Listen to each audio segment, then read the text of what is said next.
Balandžio 3. Naktis beveik praslinko ir diena yra arti. Tad padėkime į šalį tamsos darbus ir apsivilkime šviesos šarvais. Laiškas Romiečiams 13 skyrius 12 eilutė. Tamsos darbai – tai tie darbai, kurie neišlaikytų nuodugnaus ištyrimo ir negautų pagyrimo naujos dispensacijos šviesoje, jeigu ji būtų pilnai įvesta.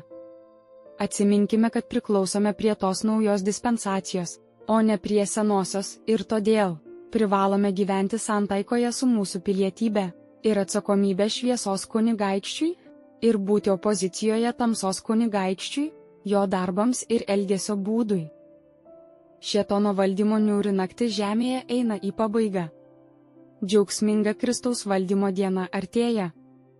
Kaip Dievo žmonės turėtume atmesti kiekvieną poelgį ir kiekvieną bruožą, persisunkusi priešininko dvasią, ir apsiginkluoti visokia tiesa ir viešpaties dvasios malone. Tokiu būdu mūsų pilietybė Dievo karalystėje bus tinkamai patvirtinta, o mūsų patriotizmas bus viešai parodytas Dievo malonumui. Klausimai: ar šią savaitę atmečiau blogį, o pasirinkau gėrį?